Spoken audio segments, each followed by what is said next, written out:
I never didn't believe in Bigfoot. I never believed in it, I didn't believe in it. I never give it any thought. They kept wood knocking back and forth to each other, and it was in a pattern.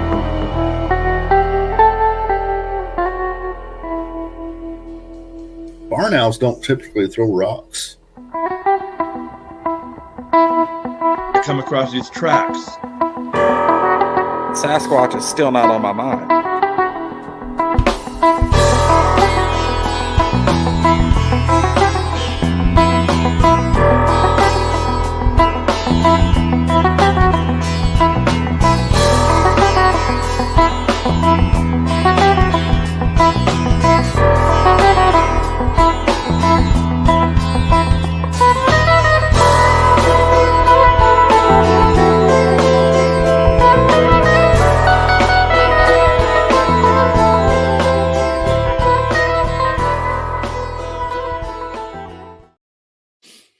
What's up, everybody? Welcome back, everybody in the chat, everybody watching in the future on the audio apps there, iTunes. We have a heck of a show tonight. I've got two amazing folks in the backstage. You know, just the suspense is going to kill you. But before we get started, just like the intro said, barred owls don't typically throw rocks. I have merchandise that says, that's right, barred owls don't typically throw rocks. So get yours today. They fit. I have one person that bought one, and they're going fast. Says they fit as advertised. He got a 2X and says it fits great. I have also this coffee mug, the Caffeinated Cryptid. I don't have one, but it's this brand, this kind. You can't see me. What am I doing? And yeah, I got the shirt, I got the mug, and you go to bobbydizzle.com. Up there at the merch, you see at the top. Easy peasy, lemon squeezy. But tonight, let's bring on our pseudo co-host, Mr. Mike Familant from In the Shadow of Big Red Eye at shadowofredeye.com. How you doing, Mike? Live from New Jersey. Thanks for having me. Yeah, I'm doing great. How are you doing? I'm doing great. Mike had an opening on his podcast tonight. I'm like, hey, come on, do a co-host. Talk some smack. It'll be fun. Why not, right? Totally last minute. I'm telling you, it's the way podcasting is meant to do. It's sweet, the sweet nectar of podcasting. Let me get rid of my namesake there. Just everybody go to bobbydizzle.com, merchandise at the top, yada, yada, yada. You get the gist. But without further ado, Mr. Robert Lighterman of California, the man with the Bluff Creek Project. Here is his book. Hello. And he was the leader of the expedition and involved in the expedition that found the Patterson Gimlin filming site after all those years of it getting grown over with kudzu and whatnot. I'm completely making that up. There's no kudzu in Alabama, so don't quote me on that. Robert, how's it going over there in the West Coast? Yeah, it's doing good. Yeah. I just want to make a slight correction. I wasn't in charge, but I'll explain that when we get to it. That's okay. It sounded good on paper, and he wrote the book, so you had something going on. I did write the book, though. I'm just picturing you like George Washington on Valley Forge, just standing up there in the front of that expedition, holding that machete. Just flag, yeah. Freedom. All right, so let's get to talking about let's talk about how the Bluff Creek Project came to be. Like, how did they get started? Yeah, sure. I'm working on a second book too with a friend of mine. Probably never heard of him, but Bart Catino. He's pretty good with the term. And so I had a chance to review ahead of time. So I'll probably say the same thing I said the other time. So be consistent. But with the project, it started because I was with the BFRO and I was up doing videography work. I was helping with organizing some of the expeditions, and I volunteered for a whole bunch of them. But around 2009, I think in 2008, we're starting to use some of the video equipment, but we were using the video equipment more so to video in case we captured a creature on film, right? So you're walking down the trail, you have the camera on behind you or whatever. So about 2008, I decided it'd be a lot more fun to film the people doing the filming, see what the people are up to. So I started doing that, get a bunch of footage, and I wasn't smart enough to know how to do any editing. So you do all the filming and then the footage like disappears because you hand it to the next expedition. They delete it all and do their thing. And by 2009, I got issued my own little camera. Wally Hersham and Matt Moneymaker made sure I had a camera. And then I got this third gen night vision attachment, which is pretty cool. And then I got a bunch of Reconyx cameras to deploy. And so that kind of got me started. But about 2010, I was actually there in the Bluff Creek area visiting Stephen Stroyford. I was to meet up with Stephen Stroyford and Ian Carton. And they were going to go out and do the research for figure out where the film sites were. But I'm going to back up just a little bit. About 2003 was when the Bigfoot Symposium in Willow Creek was supposed to take place. And all the experts were there. They're all talking about it and everything. I was there on a Friday, and being a ranger, we do interpretation. So I had a program about Bigfoot I used to give. So I gave that. For lunchtime salmon dinner. That was pretty cool. I got to meet some interesting players. And then I had to go back to work. So that was 2003. And then 2003 was a big fiasco. It was like, imagine a bunch of people on Sunday afternoon pile into vehicles and all driving over to see the film site, right? After a big conference about the film site by the experts about the film site. They drive up, they drive down 12 and 13 down towards the bottom. They all get out of their cars and they'll go, okay, now where is the film site? And they go, it's over here. You know, so there's no consistency. So it's like nobody knew exactly where it was, but they kind of did, but they didn't. So the problem was they went over and all went to go check out their film sites, but evidently nobody was agreeing upon where it was. And all the places that were picked were not quite the same. Bobo Fay was kind of like the PA productions assistant while they're out there filming, because they're doing a film the same Bobo time they were doing the symposium. Yeah. So anyhow, Bubba went with Bob Gimlin, and he kind of meandered upstream. He says this place kind of looks like it. So that was different than what everybody else was saying, what Perez was saying, what anybody else had an idea. Anyhow, that was 2003. Fast forward to 2007. The 40th is in Willow Creek at the Veterans Hall. A bunch of speakers are speaking about the film site. I guess one of them was also Daniel Perez. And I met Stephen Stroyford, and Stephen Stroyford was living in Willow Creek. He had Bigfoot books. He was a blogger, and he had a lot to say. And he kind of cornered me to the side. And he said, "Hey, Robert. So who are these guys?" So I was like, oh, you know, the informant. I'll say, "Oh, that's Bobo Fay. That's Matt Moneymaker. That's this. That's that. That's Tom Yamarone." So that was my job there. And then after we were done with that, we all ended up in Laos camp. And in Laos camp, I got to sit by Stephen by the fire, because he's a night owl. He sleeps in till 3, and then he gets up and then he's busy. And so Sam and I were sitting by the fire for hours after everybody else went to bed. And we're talking about all sorts of cool stuff. And then the film site came up again in 2007 when he was talking about it. And he says, "Well, I'm going to try to find that." And I go, "Well, good luck with that." So fast forward again to 2009, I kind of talked to him a little bit. Now I have a camera, and so we scheduled in 2010, I would go over there and film them looking for the film site, and I would document their process and their progress. So I was excited. I got another project to do, but that time I had quite a bit up on the BFR YouTube channel I put together. So I like the expeditions. I like doing the videotapes.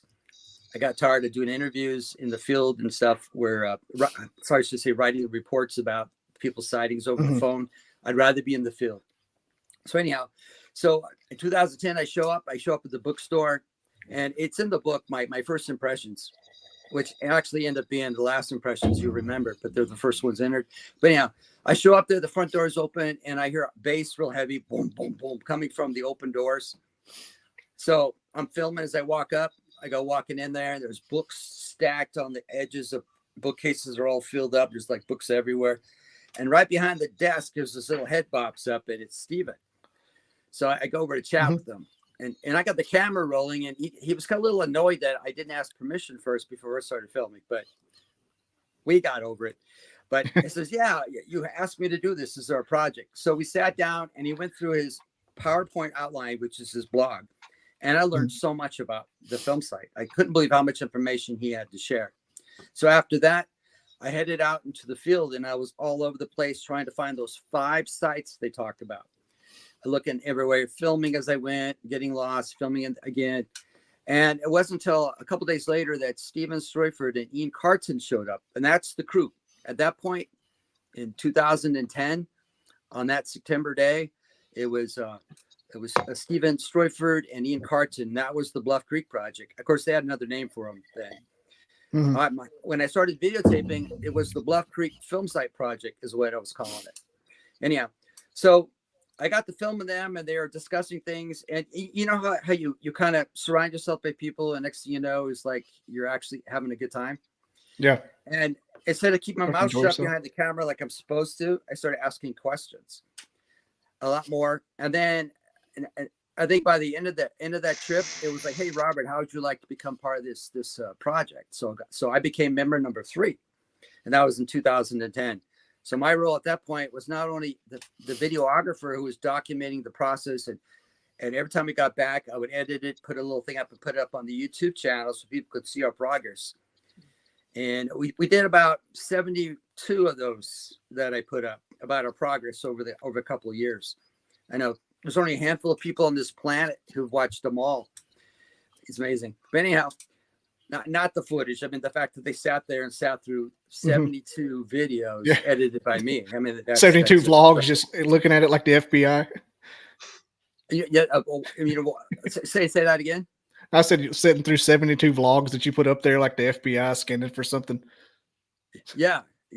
Well, there were videos anywhere from 8 minutes to 10 or 12. It depends. I'm kind of worried. I had a lot to say, but it was documenting our process. And I'm glad I did that, because a lot of the narrative and the dialogue and what we did, it's like a journal. It's like an audio journal is what it was. So when I wrote the book, it was very helpful as what we said, where we went, what we did. So it was the two kind of like a two-edged sword with that. But that kind of got me started as a member. But it was an interesting journey, because when you tell somebody you're going to go find something that people didn't know was missing, and then the ones who did will say you're never going to find it because they can't find it, therefore you can't find it, right? Because you're not smart enough to figure it out. But little did they know, we had 3 very determined individuals who didn't care what people said. And a lot of the times when you start a project, it's like you get a little lazy. Not you guys, but human nature. Let's just take what's done and add to that. But that was the reason people couldn't find the place, is because they didn't start from scratch. Yeah.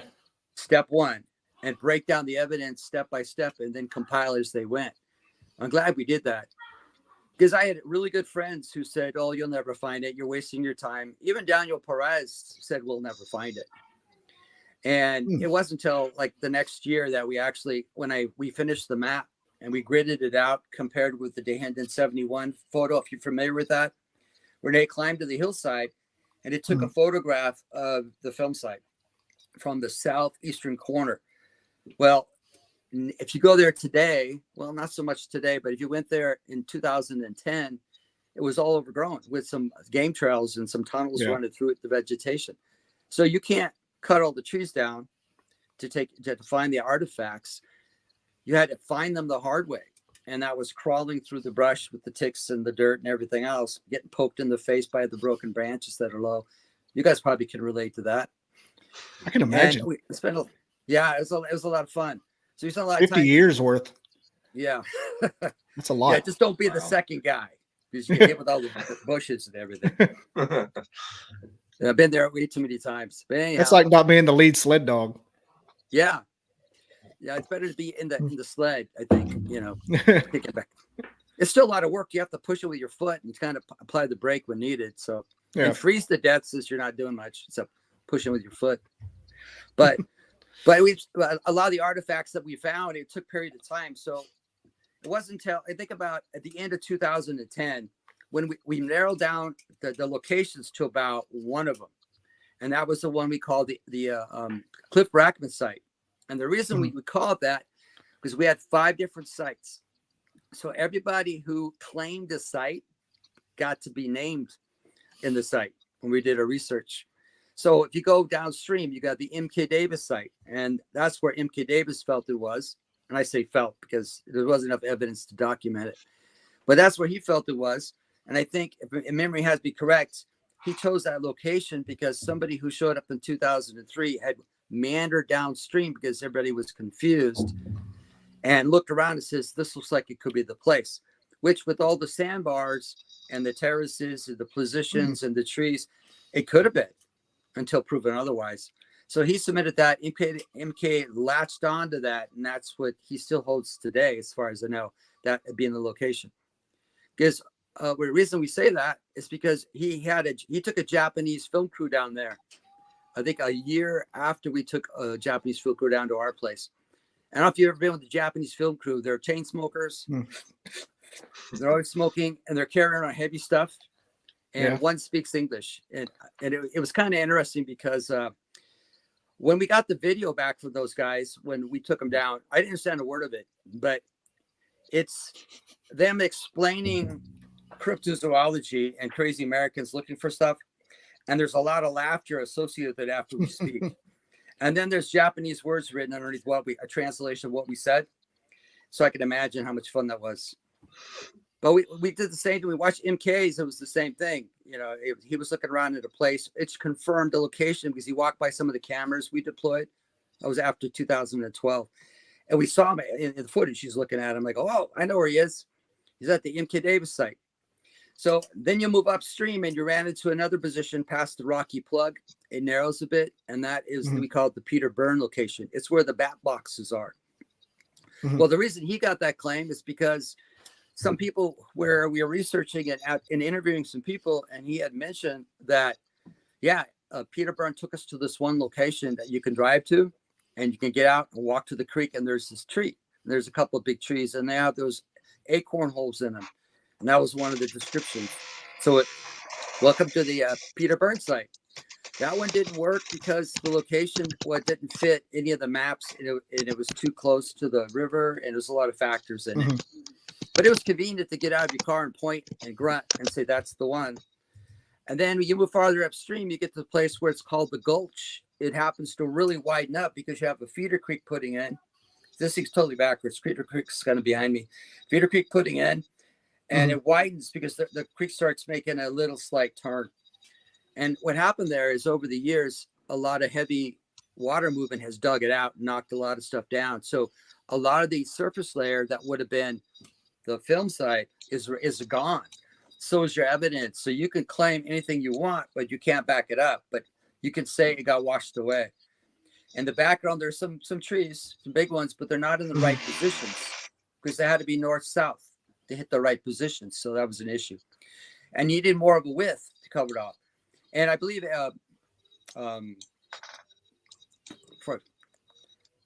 get old, over 16, you have to remember people's names. I say that every time. But Christopher Murphy, thank you. A little voice comes over. It's Christopher Murphy. So Christopher Murphy, I met him in 2003 in the bleachers. I got to see the book before it was out. I liked him. Very knowledgeable guy.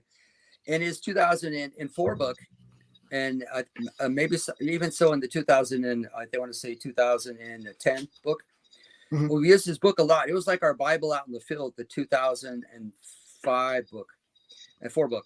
And he had maps and stuff we used a lot. He took it everywhere I went. But going back to his 2010, he has it at the site identified on the side of the hill. It's not quite where it should be, but it's not even that location. So he got his information from other people. And I'm not blaming him for that. It's just that when you got a lot of people claiming to have knowledge of where things are, and then it's not quite there. So anyhow, so that became his site.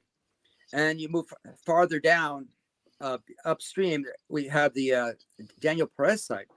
And he got the credit because Ian Carton saw him meandering aimlessly across that overgrown sandbar. And he got to meet him back then. But that was his credit for the site there. And back in 2003, I forget the name of the show, but he was interviewed along with all the players, and he swore, this is it, this is the place. Well, it wasn't. It was farther upstream, but anyhow, so he gets credit for that. And the last place was we called the Cliff Brackman site, because we asked members of all parties where they thought the place was, and the only one who sent us a map with a circle on it was Cliff Brackman, and it was like a dot on the topo map, and that ended up being the actual site. But that became the Cliff Brackman site. And so with that, we spent the whole year 2010 figuring this out. So we got to the end of 2010, we narrowed down, and it's got to be the Cliff Brackman site. But Ian had issues in his family, and he had to take care of it back east. So he was no longer a field member of our team. We would just correspond with him over the phone, but he had no idea what we were doing after that point, unless we told him. And so he still felt the site was farther downstream because he felt that his mind and perception, everything matched farther down. But I had spent hours walking back and forth across that area and decided it didn't fit the bill. So that's why I was favoring the same place that Stephen was farther upstream, and that we decided that's probably it. So at the end of 2010, we figured out what we're going to do next. And so by 2011, we started doing the mapping process. And that consisted of getting another member, which was Rowdy Kelly, and a good friend of mine. And we decided that Rowdy's in the club. And so we spent hours taking a north-south axis point and then finding the middle of a point and then doing east-west, marking it, and then figuring out how to create 30-foot squares on this sandbar so we can mark each corner with a colored flag. And inside these squares of 30-foot size, we had to hand draw in the artifacts. And the artifacts are stumps, debris piles, snags, trees, large considerate size. So we had to do all that. And we had, in the meantime, in order to put our lat longs in, our north-south lines, we had to we used a silver compass, and I did orienteering, so I had it down. So we do our lat long north axis with corrected declination one way, and you're marking it as you go. And then you have to do a back bearing to make sure you're still on that same line. And then imagine a forest in your way. So you have to sidestep, move over, go back, and then you have to remove a brush that you can't see through. So we're digging these brush tunnels down our north-south line all the way to the back. And when you get to the back, you run into this hillside. And at this hillside, there was this large tree. And this large tree had potholes in it. And right next to this large tree, there was this maple tree. And this maple tree was an older tree. And part of the branch, the stem, moved off to the side and formed like a little spiky thing that stuck out. And then next tree over was another Douglas fir tree. And this one wasn't as large, but it was between another tree and then the big tree. So that eventually became the middle tree. And then just to the side of it was this snag that had broken off. That could have been the snag that was shot in the 352 shot. And then beyond that was we called the ladder tree later, because it had lower branches you could climb up and hope they wouldn't break on your way up. And so all these trees were similar to things that could have been. So that's the point where we started getting excited, right? When you start seeing evidence or artifacts that actually are pointed in the direction you want to go. So in the meantime, we're gridding this whole place out and we're cutting tunnels to get sites. And now we had to do the east-west tunnels. And now we have the 30-foot grid tunnels. Now we're drawing our artifacts. And then guess what? You're running out of time because the area gets closed off in October because of the port order for root rot, which kills the beautiful port ordered cedars. So Forest Service policy is to lock that area down for like 8 months. And we wanted to hurry up and get the rest of our research done. So I had to come by a few times towards the end by myself. First day, Stephen joined me. And we did, what I also did is I want to know what the ages of the trees were. Because if you have a time period where you know, and then you have trees growing there, if the trees are a certain age, you know they were in the photo shot, the aerial shots. And so you aged out, which is a device that bores a hole through the tree. And you pull a sleeve out and it shows the growth rings. And that's how you age a tree. So we picked all the big trees we could and we started aging them to see if they fit into the time frame. And the maple trees were pretty much rotted on the inside. They were and you have to estimate those, but they looked older trees. And then, of course, the fir trees, a lot of them younger ones weren't old enough to fit into the 71. I mean, to the 67, but they can possibly be some of the trees you see in the 71 overview. And it has to be on location. And basically the shot was taken. So all artifacts are drawn in, and then we got all this information. And then I got home, right? So got home at Halloween to take my kids, trick-or-treating. I went as a cryptozoologist, in case you're wondering. And I got back, and then it was time to take all the data we collected and put onto maps, make the maps look nice, take the aerial photo from Rehinda did in 71, line them up so they're perfectly north, south, east, and west. And then the magic happened. All the artifacts fit where they're supposed to. And that moment, we were like, this is it. So at the end of 2011, I was convinced. I was the last member to be convinced, because when your job is to be impartial and to do everything right, and you put your name on it, you want it to be perfect. You don't want it to be like other investigators who have these mistakes, but they say, oh, that's okay, we're not going to worry about those mistakes. But if you want to convince somebody that you have something, then you better not have any mistakes, because you get shut down pretty fast. You know how friendly the internet is. Oh yeah, won't take long at all. But so by the end of 2011, we pretty much had it. And then about the winter time in 2011, going to 2012, is Jamie Wayne, he likes to be called. He was a student at Humboldt State, and his wife was a park ranger, a fellow park ranger of mine. And so we spent some time together, and we had wanted him to mathematically double check our work. So he said, yeah, I can do it. I have a math class. So he did that. And it was approximately, it was good. It was good enough for what we wanted. So people ask me why didn't you take a survey team down there? Well, it was me, myself, and I, and it was Rowdy, and then his two other persons. And then there was Steven and his two other persons. Like me, myself, and I, there's 3 of us. So 9 of us were down there, right? So in reality, there's just 3 of us trying to get this job done. And all we wanted is not a professional surveyor to come in. By the way, they won't do it. They like to start with benchmarks that are marked and known. And if you can't find one, then you can't start with a good benchmark. But anyhow, our job was just to match it enough to a point to prove that it is. And that's what we wanted to do. Like a lot of people say, good job finding the film site. Well, we did find it, but 2 people in the world had an idea where it was. Maybe Bob Gimlin eventually, but it was Bobo Fay based on his research. His guessing was right, and Cliff's guessing was right as well. So those 2 guys, kudos for them for having great guesses based on their research. Our job was to prove, and we did, beyond reasonable doubt, despite what MK or other people who have set ideas what their sites are. And we've been, thousands of people have gone down there. I like to think of thousands, but we have cameras, but you don't get a lot of people. But people who have been down there we've talked to concur with what we found, and it's good. And in 2011, because Daniel Perez was so excited about our proof of the site, he declared us co-owners of the Bigfooters of the Year in 2011. And then in 2021, after the book came out, the one you just showed. Yep. Yeah. He was excited about the book. Same book, except it's got different signatures in it. Yep. The team signed it.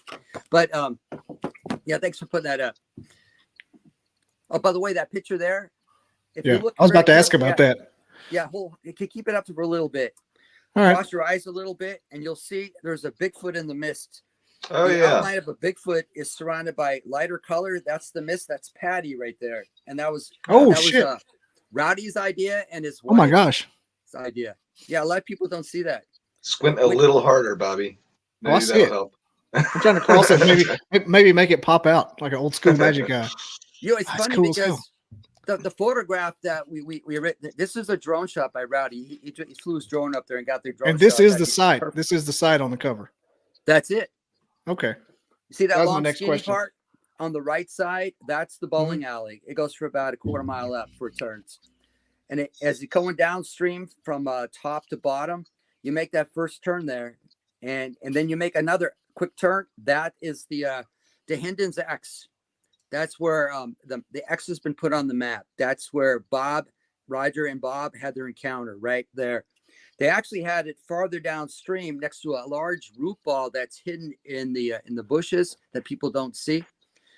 I believe that's where the initial sighting took place. And they were walking along a road, a graded road after the 64 flood.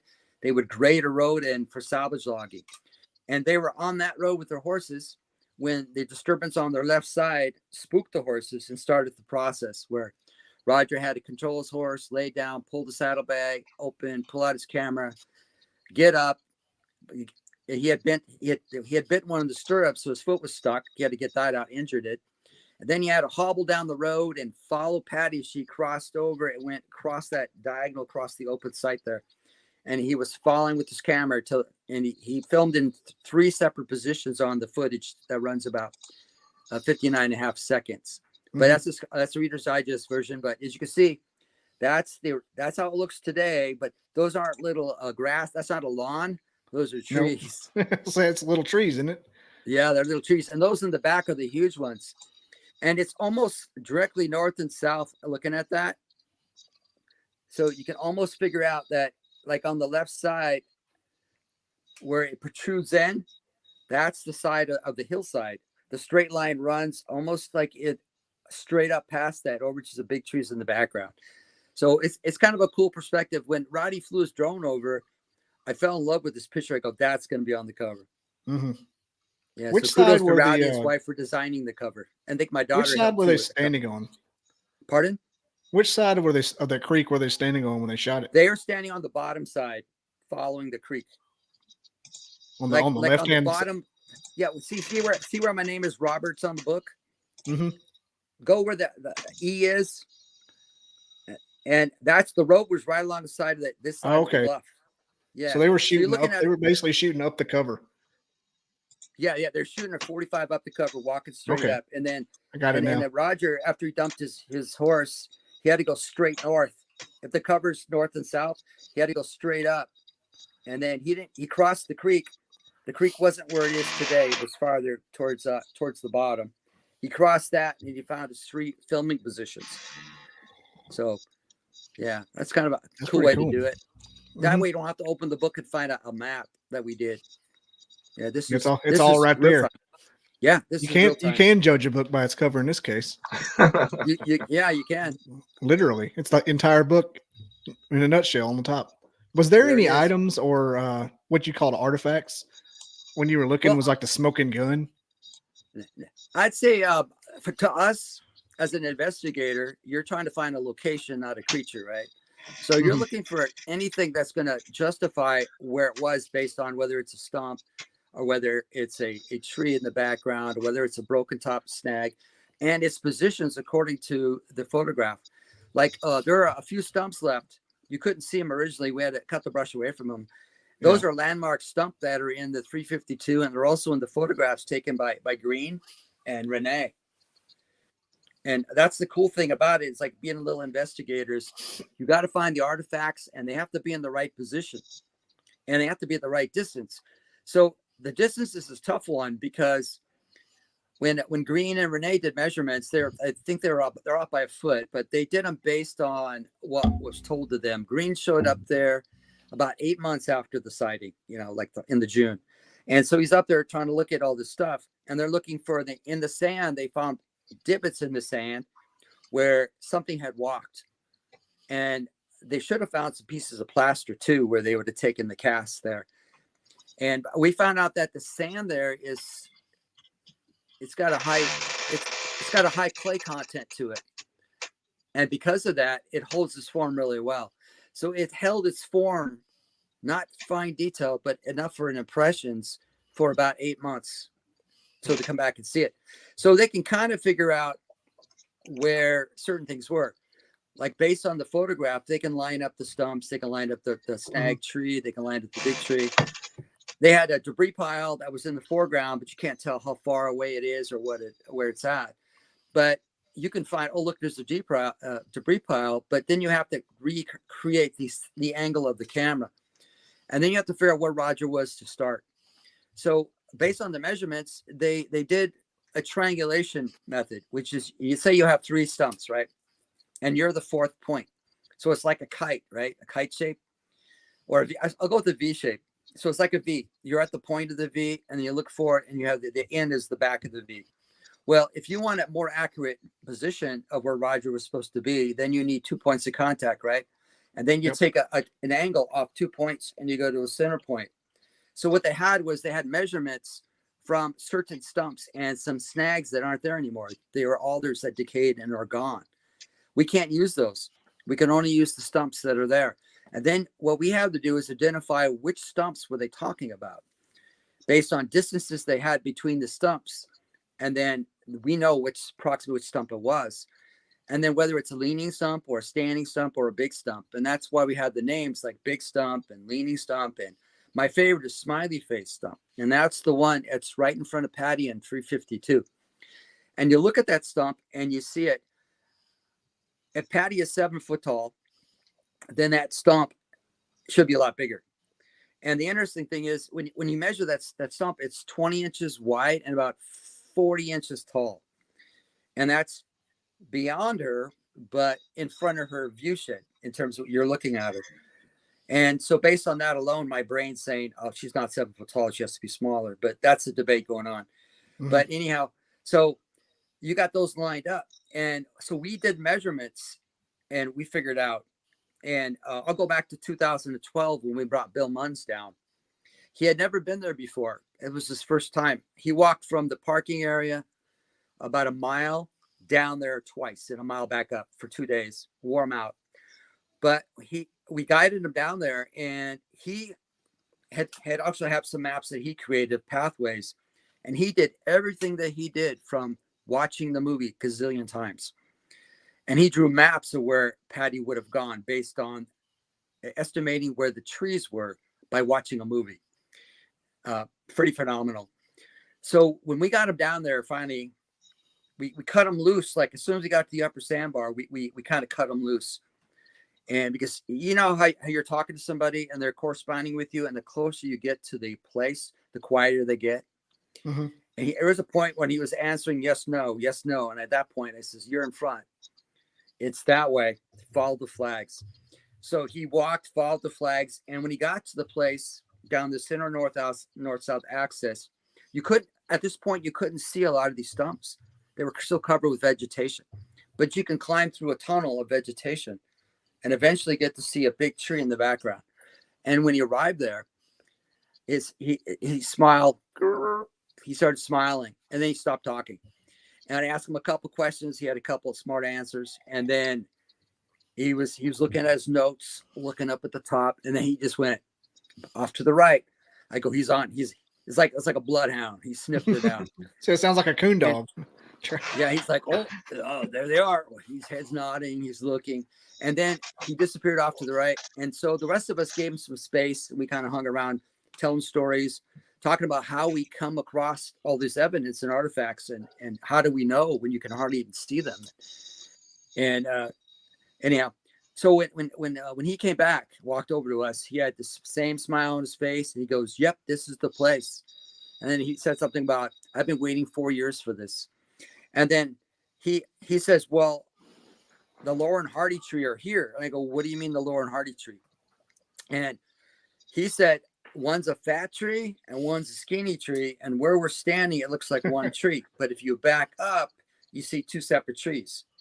Well, we know that because we drew them on our map, but we didn't call them that because it's not in the 352 shot. And so that was his ace in the hole, as he said, to whether or not we had the right site. So he was one happy customer. And for the rest of that day, we had the team there. There's 14 of us, but about half of us did a lot of hard work. Is we finished clearing it out at a low level just so you could see the artifacts. And we worked our way towards the edge of the Hindens X. And then Bill had this measurement that he had, and he drew a line from, actually, first time he had the wrong stump, but that's okay. And yeah, we got the right stump, and he drew a straight line down, and then that's where Roger was supposed to be. Well, but we only had time to run one line. And based on that, we put up some tree as a little tree marker, like a tree structure. Mm-hmm. That's why people say Bigfoot still lives there. There's just tree structure down by the thing. We put that up so we can find out where Bill Munns said that's where Rogers stood in frame 352. Mm-hmm. And that was 9 feet from the edge of the upper sandbar. So 9 foot to that position had already washed away. And then we spent a little more time figuring out where Rogers' frame number 1 position was, which was on the gravel bar, so many feet downstream. And then we figured out where Patty's number 1 position was when Roger started filming. And then it's all estimate based on camera angles, but it's close enough for what we wanted to see. And then where Patty's 352 position, nobody has kept record of where that was. So now you have to estimate it within 5 yards. Mhm. And we're pretty close. We can estimate within 5 yards based on the positions of the stumps and an approximate location where Roger was and a few other odds and ends. So that's that one position. So we can estimate it, but in order to determine height, like I started talking about the height of that stump, meaning Patty's probably not 7 foot tall. Yeah. Well, if you know the type of lens and the distance, you can estimate the height of the individual in that frame. So that's where the mystery goes on. So fast forward to probably by 2014, Roddy Kelly, he's into photography. We started getting, and also Daniel Perez was part of this process too. We started getting the camera film and trying to film it with the old film at the same type of camera to see how it looked. We tried to figure out what type of lens we used in order to see if it fits the diameter of what we're looking at. So that project's been going on. I think Roddy right now he's more into maybe a 20 millimeter lens versus the larger one. So it's plus or minus.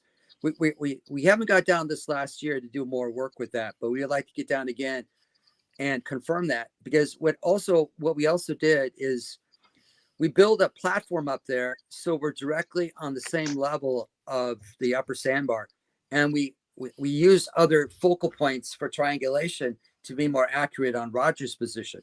So we did that. So we pulled Roger's position in to 3 feet beyond the edge of the upper surface and more to the left. And so we're still working on that. So we built the platform so Roddy didn't have to stand on a ladder and try on an uneven ground while I hold it still, and while he's trying to stand with one leg in the air, telling a guy in wearing a white outfit to go, okay, go. So it's a lot safer for us to do that. So our project of trying to estimate that is ongoing. And we also put a bunch of cameras out in 2012 because we want to know what wildlife passes through. So in the process of doing that in 2012 in the winter, we got a Humboldt martin. And I don't know if you're familiar with that, but Humboldt martin is a little weasel member of the family that was believed to be almost extinct. Very cool. Rare sightings. But they like old growth forests, and they're doing okay there. I saw one in 2007, didn't know what it was till later. And then of course we caught them on film, so we know they're there. But we first caught them on film, it looked like a weasel of some kind, or it might have been a marten. So Jamie was going to Humboldt, and he knew some of the staff in the wildlife department. So we sent him some pictures, or he sent him some pictures, and they say, yeah, that's a marten. That's a Humboldt marten. Good find. So now they're noted, they're protected, and management's going to be catered around that species in those areas there. And so we like to think our group was instrumental on bringing attention to those guys and let them know that in that Bluff Creek drainage, there's a healthy population of martens. Yeah, that's kind of interesting because you just kind of haphazardly came up on this creature they thought was going. They're cute. Oh yeah. They're definitely cute. They hop around like a little weasel. They move slow. They probably eat a lot. And we have cameras 24/7 up there since 12. So when you get snow on the ground, you see them in the snow. You see them out and about. We get a lot of mountain lion pass through there. It's like through a canyon. A lot of bears in the area, so a lot of bear sighting and a lot of like scratches on trees, bear scat. A lot of them going by the cameras. So it's a wild area, and it's almost like sanctuary for me because it's quiet, it's soothing. And here's the catch-22 is you're with a group that decides to prove that a place exists, right? And you pinpoint it. So now once you've done that and you talk about it and you spread the word, it gets more people showing up. With the people comes the destruction. We've been finding fire rings where they shouldn't be, trash left on the ground. Even the stumps that we exposed to the elements now by moving some of the brush are now deteriorating faster than usual. So the question you always ask is, did you do the right thing by opening it up like that? You answer some questions. I think you had to. Yeah. Yeah. That's almost, I guess in a way, it's like, do you kill the Bigfoot or you just take pictures of him and grab some hair samples?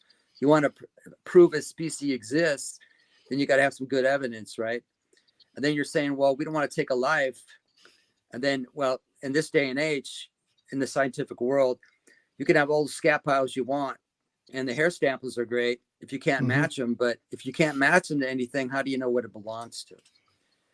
So I guess there's that's only an one thing. discussion. There's only one thing they're going to take as an acceptable answer, and that's a body. But surely there's a way you can, like a biologist friend of mine. Surely there's a way you can negotiate, like if one dies naturally.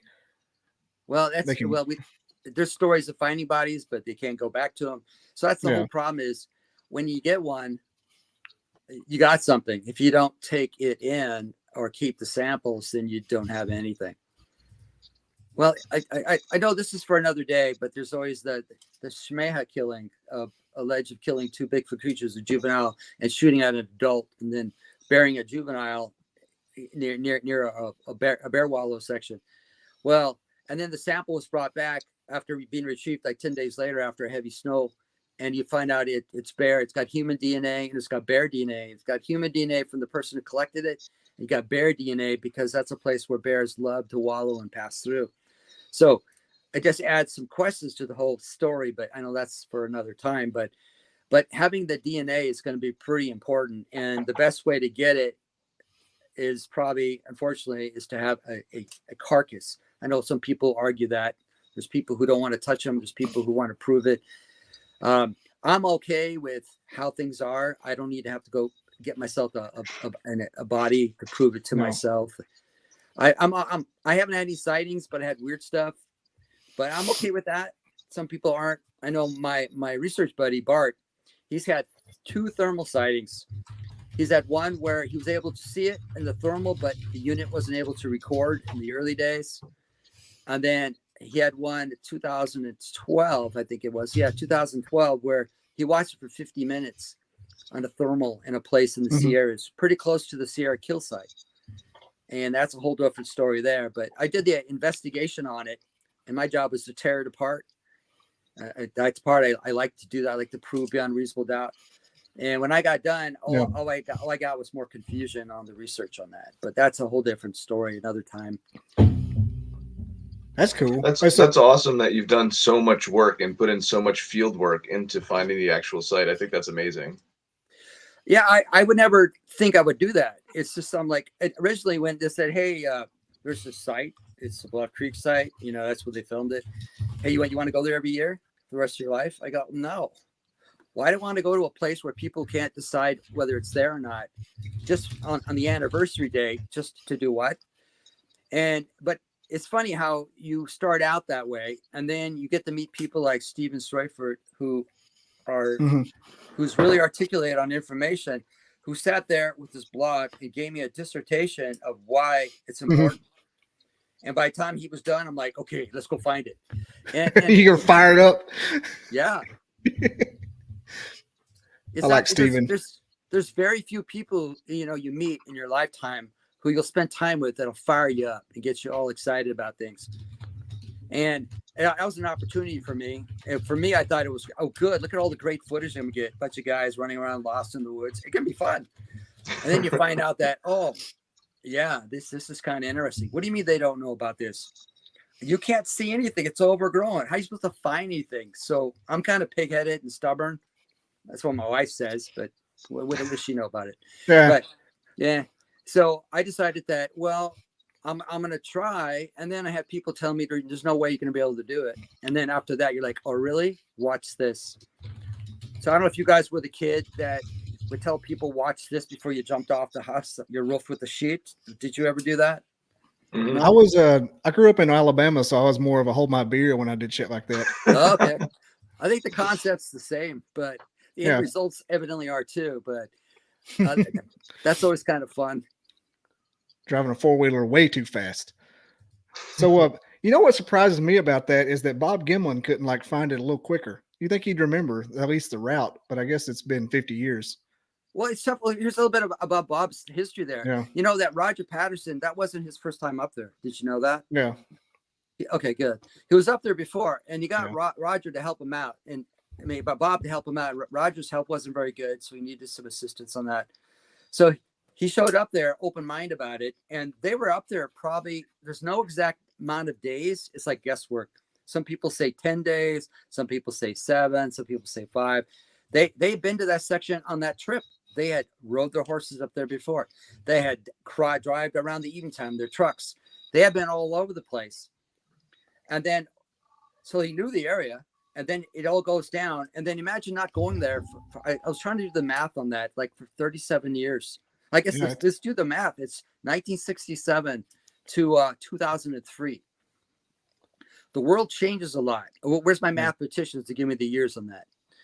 It's over 30. It's a bit. And you know how fast a forest can overtake something. Yeah, so trees that old or this big around. That's the big trees are still the big trees, but I think trees grow at like a foot a year or something like that. Depends on the species of the tree, but I believe that's a good kind of guesstimate measurement. Yeah, again, you're right. It depends on the species because like redwoods are fast growers until they get big. And instead of putting height on, they're putting girth on more so, right? So it slows it down. It appears to not grow as fast. But Douglas fir trees, like imagine in 1964 when the big flood came through. They had a flood in 55 and then a big one in 64. It scoured that canyon out and basically took almost a lot of debris out of the way. And then it filled in with silt. And so it raised the levels up of the creeks. There it was.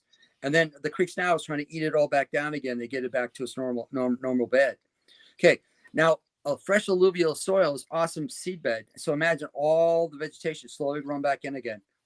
It's all exposed to sunlight, so it takes a little bit longer for it to germinate. But anywhere where there's a dead snag, it creates moisture, it creates shade, it allows germination to be more successful. And then eventually it just fills in. So he shows up there in 2003, and it's a jungle basically. And you're trying to remember certain aspects of it, and you're having trouble. Because I mentioned before that while everybody was confused, Bobo Fay walked Gimlin upstream, and he got to a point where he looked around and says, this kind of looks familiar, but I'm not so sure. Okay, he was right. He was right about that. It was familiar, but the artifacts that he needed were no longer there. The creek had changed positions. A lot of the trees had disappeared. It's grown over. And then when Finding Bigfoot did a filming up there, let's see, I think they were there in 2012 when Finding Bigfoot. I think Bob came back. He was there in 2003 after the 67 sighting. Came back in 2003 for the symposium, and then they were doing filming afterwards. Then he didn't come back again until 2000 and 2012, and even more change since then. Even more dense in vegetation. So if he would have spent a lot more time sitting there looking for things that help memory, he might have found more. He remembers a lot of stuff, but he's in his 90s now. Yeah. So he had an idea, but again, what are the facts that you need to prove that that's the spot? I mean, a big tree. Did he even see the big trees? Well, he might have in the back. Did he go up to it? Did he keep his distance from it? They're too busy trying to deal with what was going on and then jumping off of logs and seeing how far their feet went down and then getting that film somewhere. So since that point, he hadn't gone back up for a very long time. So I can see people getting confused. I know if I don't go and think about things a lot or go to certain areas, I start getting a little confused as to that wasn't there before, was it? Or wasn't it over here? Now, some people have excellent memories. And I think out of everything I just said, Bob is probably one of those guys that remembers a lot. But think about it too. How many times can you tell the story over and over again? And then do you change it? I mean, human nature tends to do so. Yeah. So what do you remember from it? And I have no doubt that he was there. I have no doubt that they filmed something. And it was good to get him there. I think it was I want to say 2014 or 15. I could be wrong. Maybe it's 18. He came back there again. Russell Cord was with him. Rowdy Kelly, Tate Hieronimus was there. No relation to Bob. Tate Hieronimus was there, and he interviewed him for about 5 minutes in front of the big tree. And he was trying to recap what he remembered. And I don't know if he ever was in front of the big tree. I told Tate I wouldn't have filmed him there. I'd have filmed him by the creek on that one berm where the decaying place was. So it's closer to where he was. But when you're at a location and your mind just goes, you start remembering things. And it's like when you interview a witness and you take them back to the scene of the crime, and they start going, it's starting to look familiar to me. So Bob remembers a lot, but he was probably right, but he wasn't 100% in his head about it. Is that enough on that for what Bob? How come Bob didn't remember it or not? Oh no, yeah, it's fine. It was just shocking to me. Of course, I knew how old he was, knew how long it'd been, so it wasn't too far out of the question. The woods change a lot in 40 years. They do, especially ones that flood and do stuff like that. Right. I mean, you're in a canyon, like the river. The reason that I have to add this to the film site is, let me ask you a question. Have you guys been to the film site yet? No. Okay, here's a question I like to ask people. One day. What percentage of the film site sandbar do you think is still intact? I can't think of. Should be none of it. The way it works. Well, the layer of surface where Roger and Bob were walking and Patty was walking, how much of that do you think is still intact? How much do they sandbar? I imagine it's all changed, you know? Yeah.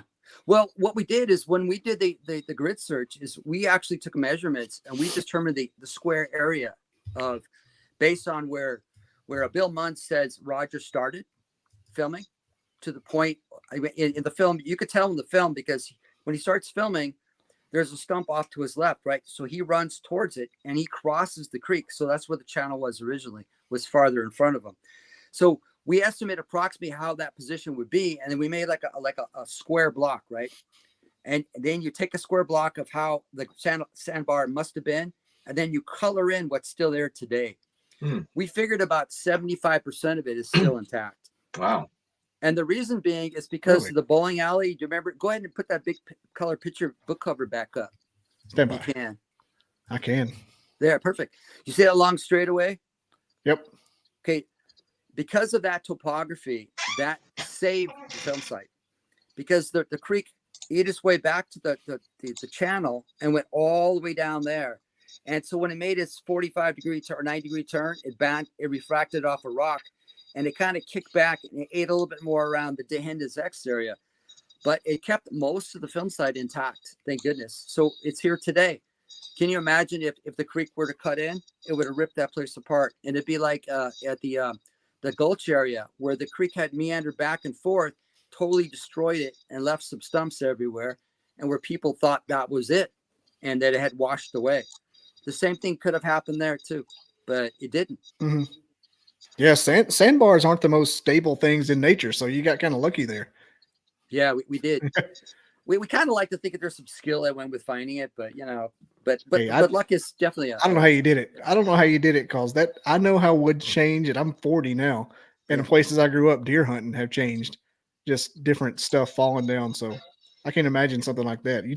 You went to some straight up, murder board yarn and everything in the back room. How much coffee did you go through when you're doing this? It's funny because I don't drink beer or coffee. I know I'm off your Christmas card list, but I'm only the caffeinated cryptid for a reason. Oh, yeah. I never got into drinking coffee, and so sodas are great, but yeah, I spent a lot of time thinking, and a lot of time imagine when it's your responsibility to make the map. Mm-hmm. And how you make that map is going to make or break the evidence because you have to make that connection. So for me, in my head, that was one of the hardest things was being reasonable and prudent and lighting everything up and say, okay, could this be these artifacts? So you can imagine how I second guessed myself. And so I would take this picture comparison and take it everywhere I went and ask people, do you think this is the same place?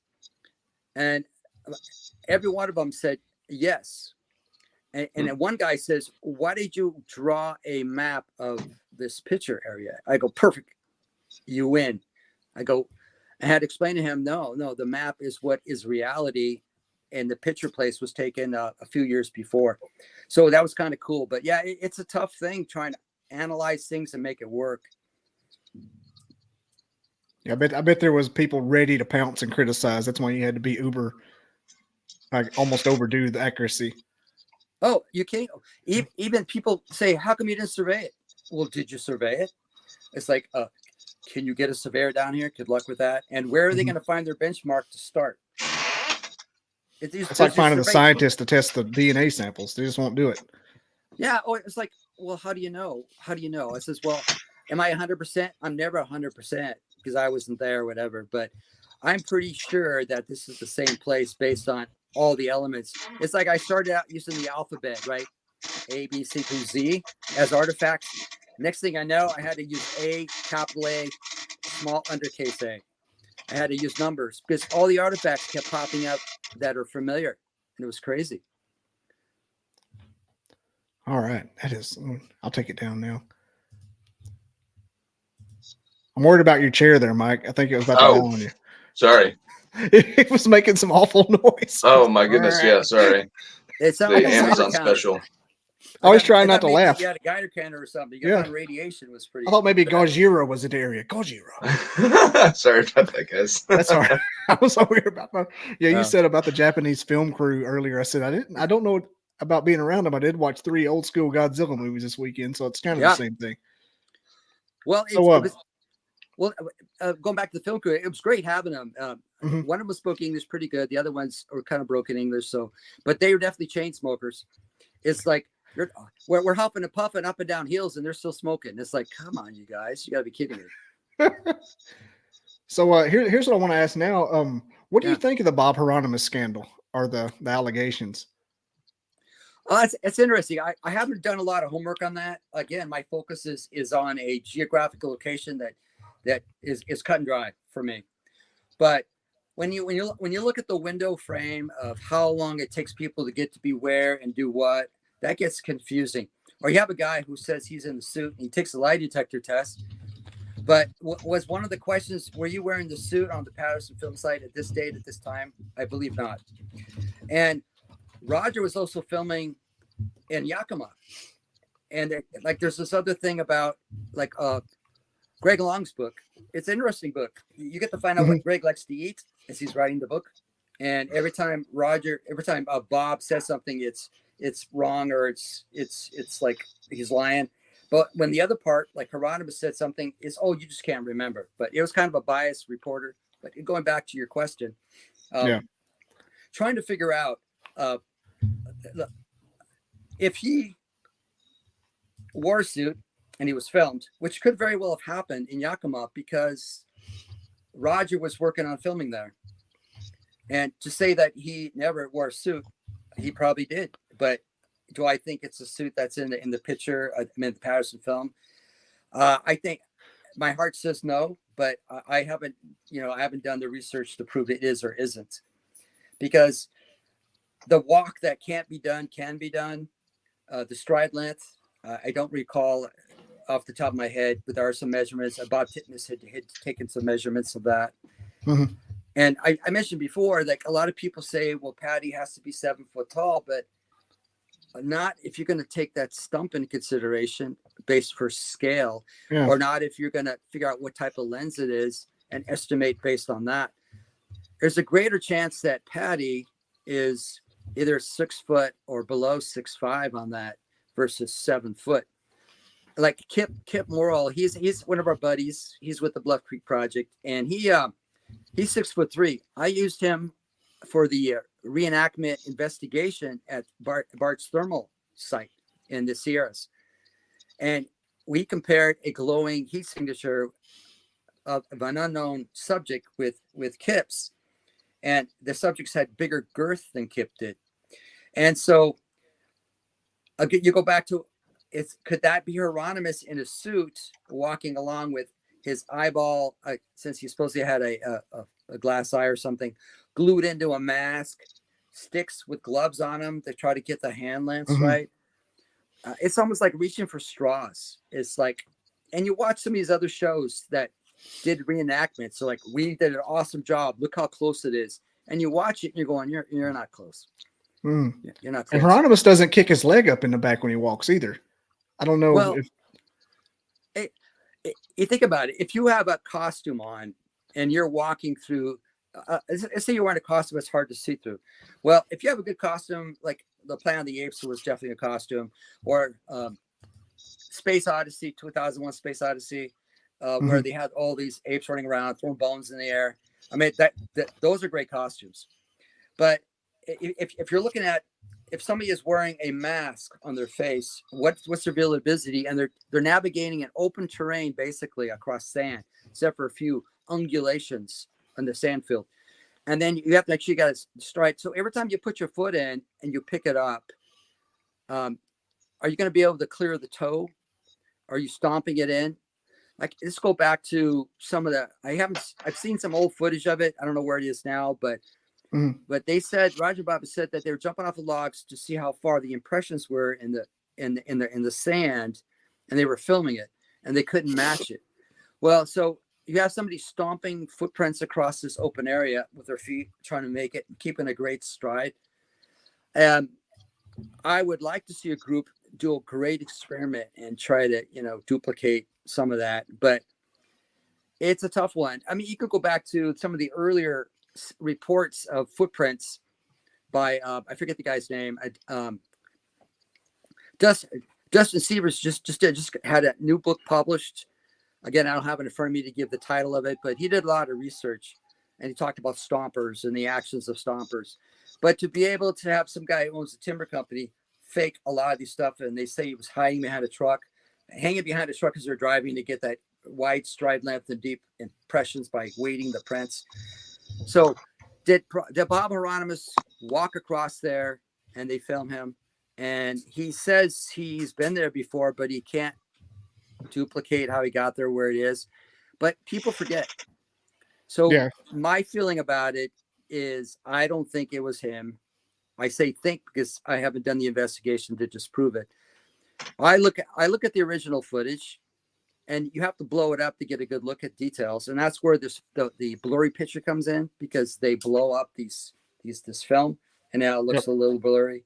People don't realize that it's a small subject in a big frame, but when you blew it up, you lose the details. So the joke is Bigfoot's always blurry. It's up to take a picture of it. But watching it and having even Bill Munns did a good job of overlaying the pictures, the frames, and getting better details. When I watch it, I see movement, and then my brain goes, yeah, it's real. And then my left side goes, yeah, but it could be a costume where they fill it with stuff and vibrations. And then my right brain goes, well, here's a picture of a mountain gorilla's back. And then you go take a look at the a blown up frame of the Patty film. You go, oh, yeah, it's got the same design on that. And then you go, well, what about the armlets? Wouldn't it be different? So I can what if myself all the time. I try not to. I have enough to worry about. But here's a piece of anecdotal evidence that you just reminded me of. Sorry, I didn't mean to interrupt you there. No, go ahead. Check this out. This is on the left. Here's our friend Patricia. We all know. And on the right is a IR footage from my friend Randy from Minnesota. I think Doug Highcheck took that video, but it was my friend Randy's place in Minnesota. Look at the backs are the same. And that's not a bear. Lines. Yeah, I see lines going down, like separation lines. See the angle of the neck? I mean, it's the same. I caught that shot just messing around one day. And Randy sent me that a couple of years ago. I said, wait a minute, that's the same beast. Yeah, and what my brain does is go, okay, says we actually have Econics cameras and we take a lot of pictures. And I forget the name. It was a guy who had this picture, and it was a Econics picture, and he submitted it saying it was a Bigfoot. And the question was it a bear or was it a Bigfoot? And we have game cameras set up. So we actually captured a bear moving around to our camera and then bending down and duplicating the same photo. And so that one was obvious to us that it was a bear in the shot. And now we're looking at patterns. And like the one on the left, when I look at it, my brain goes, oh, look, yeah, he's got a baggy butt. It must be a suit. Yeah. And then you look at the elbows and the shoulders, like, oh, it looks like they got padding in there. But then when you watch the movement of it, my brain says it moves when he steps. Patty's definitely got a dumper, for real. Yeah. Well, he does squats. Yeah. Yeah. I'm glad you brought that up, because all sprinters that are good have big butts. That muscle tied in there for hill climbing, the whole country up there in the Bluff Creek area is steep mountainsides with valleys down below, and they're known as ridge walkers. They got to get around. Yeah. So the Minnesota Bigfoot looks like Hank Hill. Yeah. Yeah. Evidently, there's no mountains in Minnesota, because I don't see a big butt sticking out of this guy over here on the right. He wears those wrestler jeans, just pulls them up. Yeah. He needs to do some more hill work. I'm not seeing the butt sticking out as much.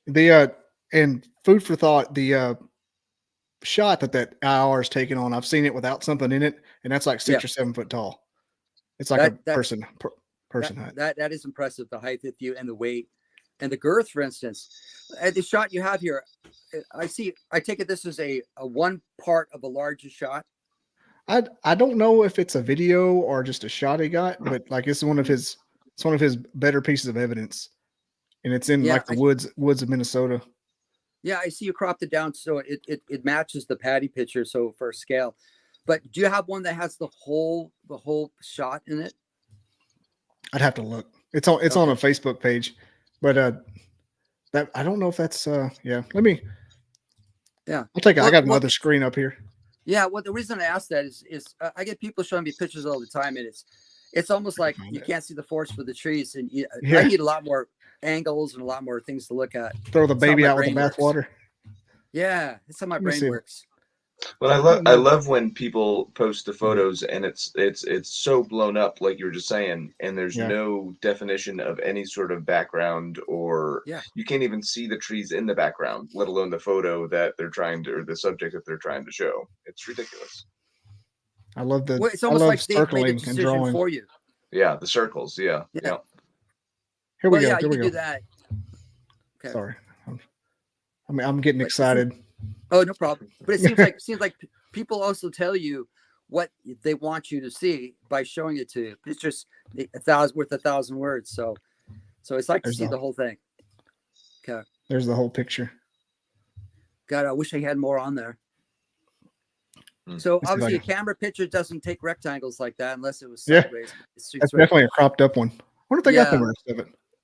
But yeah, I like the picture. It'd be nice to see a little bit more to it. It's some fun. I think it's fun evidence compared. When I saw that on the Patty thing, I'm like, holy crap, that's kind of close. Yeah. I've looked at it for a long time trying to make it a bear, by the way, like almost a year. I wanted to be a bear. I'm like, be a bear. Be a bear. But the shoulders look a little off. Yeah, the shoulders, it's got elbows. Bears don't have those kind of elbows. Yeah. As far as I know. I'm not a bear anthologist. I am an Alabama fan, but I don't know about actual bears. Oh. Yeah. I know our bears are a little different here in California. We don't have more grizzlies. They hunted them out in the 1920s. Oh, yeah, that's right. Because the golden bear is like Cal's mascot. Yeah. And it's on the flag. It was a unique species called the California grizzly. Mm-hmm. Dang, I thought I had something here. I've got the actual spot. I don't have the full shot. It's pretty. But I should prepare this. I bring this up a lot. Photos to share with you and stuff, and yeah.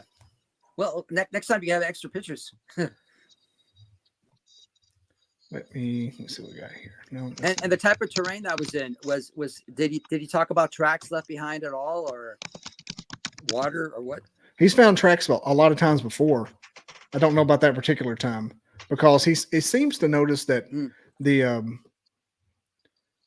that when they come to an area and that you think they'd come no matter if it snowed or not, they'll visit a gifting area, but they won't visit after it snowed, or they'll come right before it snows.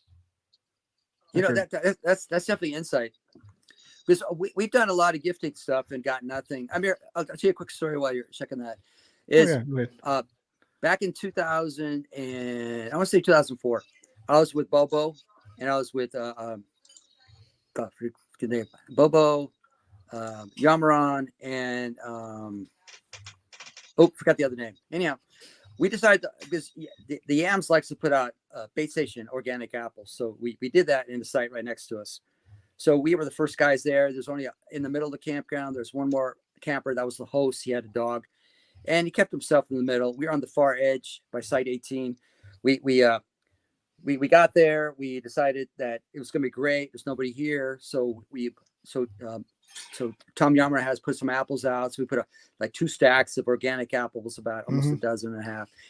And then we decided to cut one up to slow them up a little bit. And we didn't have any cameras on it. It was just that. And it was in a ravine right by our campsite. And there was a stump. It was perfect. And then we disappeared, and we went to go do some broadcasting, sound blasting across the canyon. We came back. The campers from hell were camped right next to us from Eureka. A couple families, loud, obnoxious. We're like, our whole day is screwed. Our weekend's a shot. Nothing's going to happen.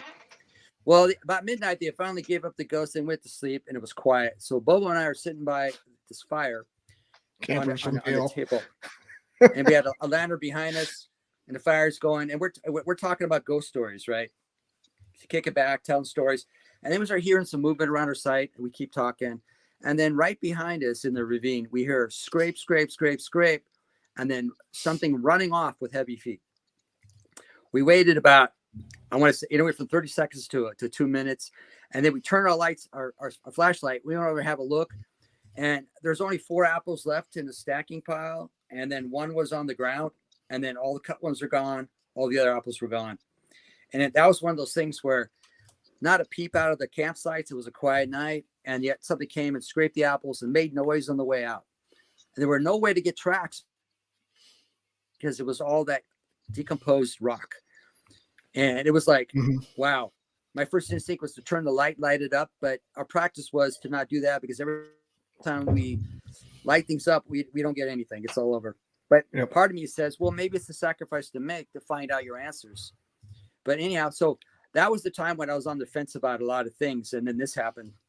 And it's like, made me think, Of course, being suspicious by nature, you're like, it's those bastards in the campsite next to us who are making noise. We should start throwing rocks at their tents. Those damn hippies. Yeah. Here we go. I found the pic, by the way. Here we go. Okay. It's just cropping out everything that's not, the rest of it's just woods, obviously. Okay, it looks like a game camera of some kind. Yeah, it's a cuddy back. It's Okay. got the little logo down here. But yeah, that's the range, or that's the area around it. That's a cool do you picture. Know do you know if you set the picture for 1 or for 3 or for 5? Well, the other ones he had was video of it, so it may just be a frame. I don't know. I need to ask him about this. I'm having him back on. I've had him on a bunch. Like I consider him a friend. That's cool. Yeah, you're right. There's that elbow sticking back, which is a weird angle that a bear would be doing. But the fact that it says the timestamp tells me it may be just a shot. Yeah, because he's got videos and he's got shots, so it's just it doesn't it doesn't say bear. It doesn't say bear to me. I hate it. I hate it that it doesn't because I want it to. I'm like, you don't want to debunk it. Well, that's what we should do. Is we should look for why it isn't versus why it is. Yeah, and then you gotta get rid of it isn't. Yeah. Mm-hmm. He has a lot of that's Randy. It's Randy's Bigfoot Research is the group for anybody listening. He's a really cool dude. He's had a book written about it. Doug Highcheck's been out there.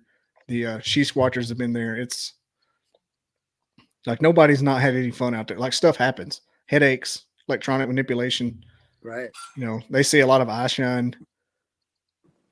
It's crazy. He's seen. I mean, we can get into it or not, but like you've done obvious Bigfoot research for a long time. You know that there's, strange things that happen, and he's had all of it happen out there. Like even the portal thing. I don't know where you are on the woo.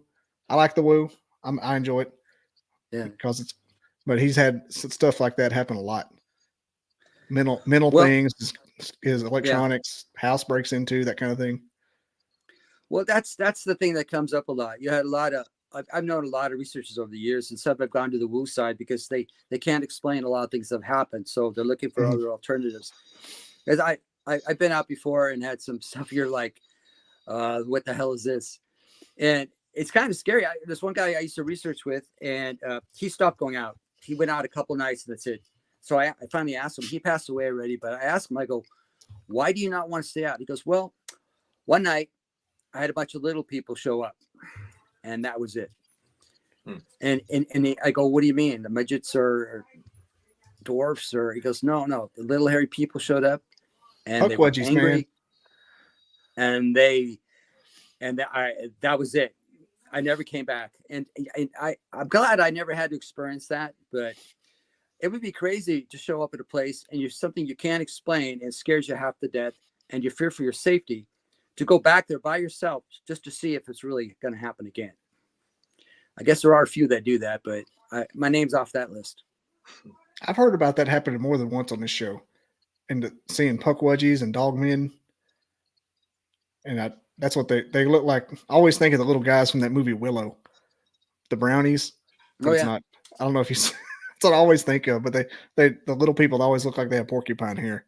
Apparently, that's because they don't wash it. Yeah, I mean it's crazy. In Mexico, they make offerings to them. They put little houses next to new developments and new buildings, and they leave tobacco and things out for the puckwudgie. Some of my favorite non-Bigfoot cryptids. Well, there's a lot of things we just don't know. It's like funny. It's like, what is a Bigfoot expert? That's a good question. Yeah. Somebody who writes about it, you're a professional if you get paid, but if you're an expert, how does that qualify? We're still trying to figure a lot of stuff out, and there's a lot of knowledgeable people, but one day we'll have some experts. We have a lot of knowledgeable people, and then I have some super knowledgeable people. And I love to sit by. I like interviewing people. I like to hear their stories. I like to tell me about it. And some of those stories I've heard, I don't want to be there with them. I mean, it maybe would be great to be there with somebody, but a lot of these people were by themselves, and they're scared the crap out of them. And some people don't go squatching anymore. Some people don't do this or do that. And some people who do, they go with a buddy. I'm one of those guys who liked it now, have somebody close by. Before I didn't care. Now I'm going, it'd be nice to have somebody kind of close by. Yeah. Now, you said you never saw one. You said you never saw one. Have you ever had any experiences that scared you half to death? Yeah. Rocks toss, a samurai talk, being flanked by shadows on 2 feet. I think the last thing that really kind of scared the crap out. See, I didn't see what it was, so I can't say it's a Bigfoot, right? So you have these things. And I included the story in the book. I was by myself to wait for other people to show up, and I was walking about 2 miles, all the way up this 12 and 13H, all the way to the top part, which is the 12 and 13, which is our cell reception. I make calls, and then I walk back to the campsite. So I was walking back, and you're walking along, and you feel like being watched, but that's normal. You're in the woods. But then I was walking along, and I hear something flanking up the hillside. So I stop, and then a couple steps later, it does too. And then you're going, that's all. So you wait it out and nothing happens. So you start walking again. Now you're aware, and you get to another point where it happens again. This time it's closer. So you do that quick step, and then a couple more steps afterwards. You're like, holy crap, there's something up there flanking me, and they can see me. Because when you are on the hillside looking down, you see just fine. When you're on the bottom looking up, you don't see it. And it got to a point where I did it again, and it kept walking. So I went down to one place where it turns like 270 degrees in the road. I stopped. I drew my handgun. Now, first drew my pepper spray and I go, this is stupid. And then I drew my handgun, and then I'm waiting here going, this is even more stupid. I go, I'm not. And then it was that point when, I'm pretty sure you guys have done this before too, where there's a game trail and it's flanking, and you go to a position where you can watch it and not be seen. So that's where I was, and it never went to the passageway into the ravine. It made a 90-degree turn, started heading to where I was. Now it's faster because it's downhill. At that point, I says, we're done. So I started walking off. I'm thinking, I have a 40 caliber. That's going to do a lot of damage, right? And then I always got the bear spray in the other hand, and my pole's under my arms. I'm like, this is stupid. So I just started walking on, listening, and it got to a point where I stopped and listened and nothing else. And then a few days later, other members of our group were farther down the road where we were camped, and they heard something heavy breaking branches above them. And I'm like, oh, that's the direction whatever I experienced was going. So that's another one of those things where it could have been a bear, but I didn't see it. But a lot of people will have these experiences, and they go, oh, it's got to be Bigfoot because A, I want to be able to say it and be a member of the club, and B, it had to be, right? Or the fact that something's walking on 2 legs and it's distinct sound, and that you don't want to think about it much. And bears can walk on 2 legs, but they don't make a habit of it. And it's not just like the smells. Not that far. No, the smells, the rock throwing, the shadows. I mean, it's like the corner of your eye, because we see better from this at night from the sides, and we see rods and cones. And if you want to see good, don't look at it. Just use the sides of your eyes at night. I remember one time walking along it and actually seeing something off to the side, and then you look over and you don't see it. You're like, holy crap. You're like, maybe it's there, maybe it's not. And then like some people don't believe in haunted places. I think I've been to a few of those. I don't like it. And so it's say if you're a person who's a little more sensitive, that's where the woo stuff comes in. You're a little more sensitive to what's around you. Maybe you're more observant, or maybe you're imagining it. But when you have two people in the same room and they see the same thing, then it's not an imagination. And so you have these things going on, and now you're in the outdoors and you spend a lot of time in the outdoors. There are going to be a lot of things you can't explain. And you start explaining to some people and they go, yeah, you're quack, or you're making the shit up, or yeah, what are you, one of those woo people? And so sometimes you only save those for the campfire sitting after you get to know somebody. Yeah, but there's things that scare the crap out of me. And I go, why do I go back out there? It's like, well, maybe I'm partially morbidly curious as to what really is going on. But the older I get, the more I have to think about, well, you can't, if you get injured, it's gonna be hard for you to get back out. Or I'm a big fan of telling people when and where you're going to go and when you're going to be out, and having somebody with you to make sure that, you're going to make it out. And I used to do a lot of solo stuff. Now I kind of question myself about it. Like Roddy, be careful he does a lot of solo. I'm sorry. You gotta be careful with the solo stuff and that kind of terrain. Oh yeah. I mean, just takes one mistake. I did search and rescue for a little bit, and I'll tell you, just one little mechanical injury, just even slipping on a rock when it's a little moist or something, and you roll your ankle. I mean, that's all it takes. That's why, I love going solo. I love being by myself in the woods. But A, a mechanical injury, and B, what if you do see something? What if you do see a squatch or something like that, and then you got nobody to confirm that, So it's a double-edged sword. Yeah.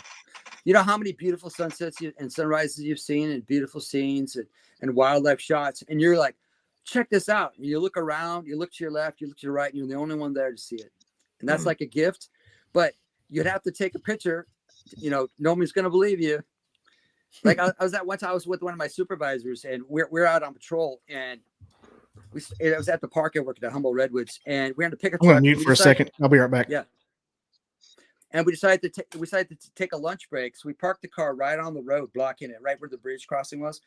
And we're sitting there. I'm sitting on the gun rail on the one side. The cab's off to my left. My partner's in front of me. The cab's off to his right.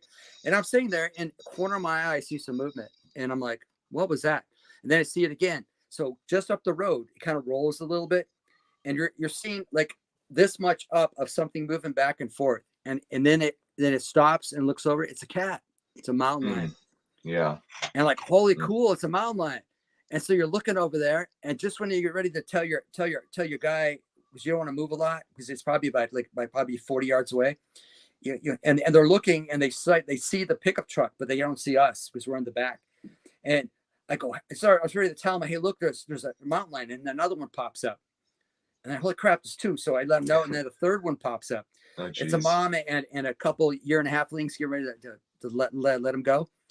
And I'm watching this, and they're looking around, and they're looking right, they're looking left, they're looking, and they don't see us at all.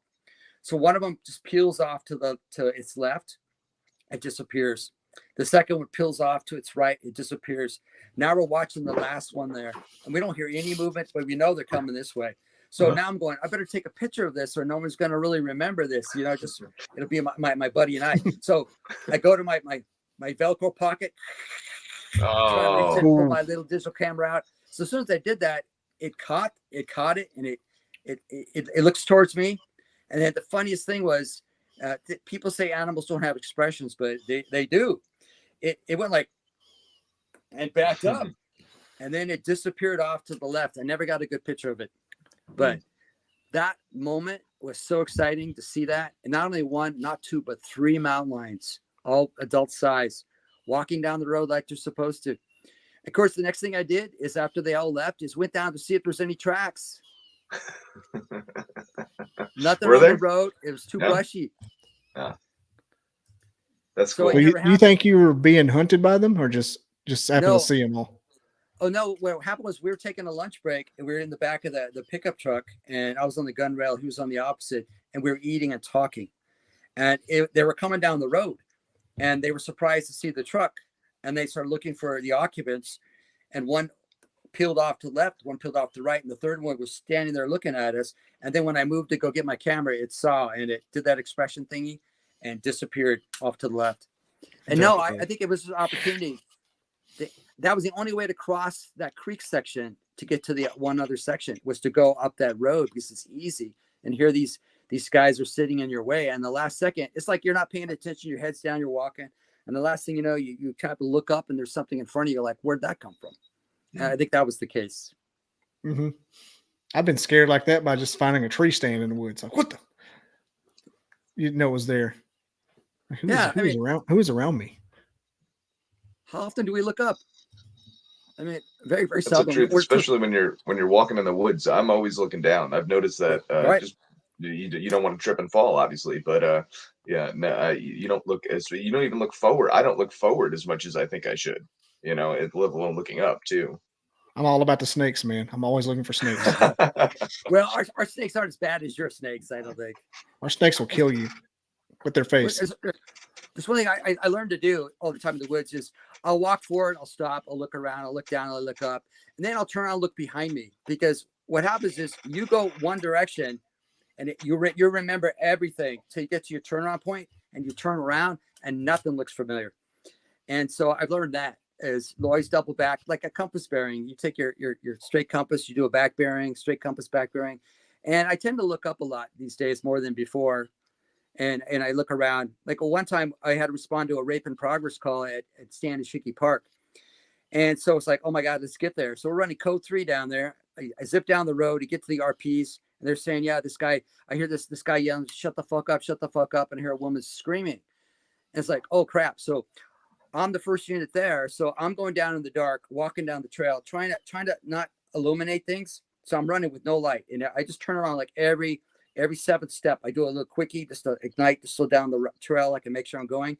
So I'm doing this on the way down, and I'm moving there, and I get past this large oak tree, and my hair on my neck just stands up, and of course the light comes on. I think they're right there, and I'm shining everywhere. I see nothing. And I go, okay. And I keep going down the thing. And then I get the radio comes alive. They say, hey, disregard. Come on back. We figured it out. I go, okay. So I'm heading back now. Now my flashlight's on. It doesn't matter. So I'm walking back up, the light on. I go right back, the same tree. Boom, hair stands up. Feeling of being watched. Light goes all over the place. See nothing, right? Go back up, and I hear the story was somebody had heard a mountain lion in heat has this women's screaming call. So that was the women screaming, and there's a drunk 3 sites down shouting, "Fuck, shut the fuck up!" every time that here's the screaming sound. So the drunk yelling at a mountain lion. Yeah, so I go back there the next day going, what was in that tree, right? So I get down there and I'm looking all over the place. Sometimes at night you see better with the light, see tracks and stuff. But I'm looking all over the place. This time it's daytime. I go to the same tree I'm looking, and look, there it is. Big old freaking mountain lion pad print right on the, just off to the side in the softer dirt. And I got, it was right above me the whole time. Didn't see it. Wow. I bet it saw you. Oh, yeah. I knew felt you were there. Yeah, it watched me go underneath it, and it watched me come back. Because I probably, when I started flinging my light around, it probably just backed up. I didn't see it, but it was there. I wasn't expecting. Probably realized you weren't worth it. Yeah, that guy, he's got a gun. He's dressed like one of those guys who drive those cars around everywhere. Now, were you a policeman or a park ranger or both? I was a park ranger. We're armed in California. We have full authority of peace officers. Yeah, that makes sense. I think they are a lot of places too. Yeah. Park We've rangers. been like that since the 70s. It would be, because woods in California, the wildlife is the least of your worries. No, you got 2-legged predators everywhere. Grow ops. Like when I first started, it's like one of the questions was why are your park rangers wearing guns? And the story goes with that is that's just another tool we use, and we protect the people from the people from the park, and the park from the people. And that's the tool we use to get it all done. Because who do we call when we need help? Well, we call our buddies that are dressed just like us. And there's not a lot of us running around, or fishing game if they're in the area, or the sheriff's department deputies in the area. So it's it's just one of those things. I don't know about you, but I enjoyed my job. I did it for 30 years, learned a lot, and here we are today. That kind of park ranger would be fun. I know we're a bit close to wrapping up, but did you ever have any like Bigfoot reports when you were a park ranger? Yeah. There's been several different ones, but the one I actually investigated, which actually that's the question we needed. Oh, there you go. Yeah. I mean, when I first got started and took the blue pill, I guess, I mean the red pill, the real one, is when I had to meet with John Freitas, who showed up on Labor Day weekend, one of the busiest times of the year at the park in 1999. And he told me that they were reporting alleged Bigfoot sighting there that was through the BFRO. And he told me that he wanted to also broadcast sounds off a speaker in the back of his pickup truck, which, by the way, it's a ship speaker. It's in the Willow Creek Museum, the same speaker. It's got BFRO on it. It's huge. It's for call blasting. Said, nope, can't do it. So he told me about the sighting. And so I had to wait till after Labor Day weekend to go up and take a look at it. So I was excited. I go sighting in our park, and BFRO did a report on it. So I go up there with one of my park aides, who's a tracker. She's pretty good. And so we went up there based on a photograph in the article on the internet, and we found the location. So I went up there. I found a cigarette butt, a camera strap. I found a stump that was black, burned out redwood stump, but it had moss growing on it. And I was able to scratch off the moss without any effort. The report was a man and his kid walking down the trail, kid ties shoe, dad's looking around, sees up in the hill a bipedal, naked, waist up, hairy individual walking back and forth, and then scratches back on stump. And that's when the dad grabs his kid and they leave. So we're up there expecting to see a stump with scratch marks on it. They weren't. And so the result of that was me investigating and finding out there was a tree nearby, a redwood that had soft bark, and it was rubbed down from a foot from the ground to 6 foot up. And that I wasn't smart enough to take hair samples. I just said, well, look, something rubbed its back against this tree. And then I proceeded to take a picture of me standing in front of it, and then all the evidence you would do. And then I wrote a report, not for the department, but for the BFRO, to tell them that they had some misinformation in their earlier report that they did. Well, that got me a position with the BFRO, and then got me involved with expeditions and research. And I usually tell a lot more to the story, but yeah, I had a good starting on that one. And so other reports of Caltrans driving in the morning, having a Bigfoot run across the road, people getting out of their car at other grove locations have been screamed at, but they don't see it. They leave. Having things tossed at people. And even the campground at Burlington this time of year, the bridges are out and there's not a lot of good access across the creek. But some campers, it seems like every year you get a report of somebody screaming and yelling calls, not a mountain lion style, but almost like the Bigfoot styles of calls coming from across the river. And of course, you say, hey, it doesn't sound like this. You have the Klamath scream or some other ones. They go, yeah, that's it. I probably just put all the ideas in their heads and gave an excuse for it. But yeah, stop leading the witness, Robert. If I want a good result, I have to lead them to get Objection, Your Honor. If I want a good result, I have to lead them to it. Yeah, that's the truth. like an audio paint splotch. It's like this. It's like this.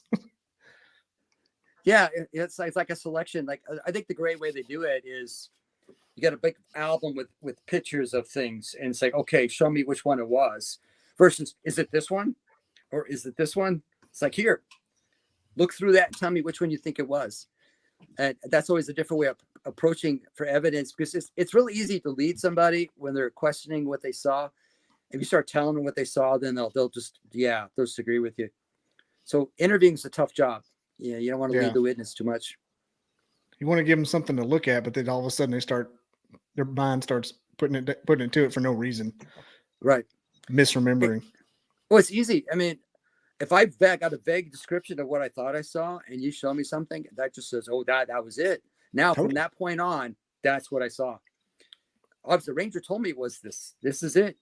So that's a tough one. What is the park? Is there like a secret code for park rangers and somebody gets one? Whenever somebody has a Bigfoot code, you got another, or a Bigfoot sighting, like the park rangers get it, like, oh, got another hairy one.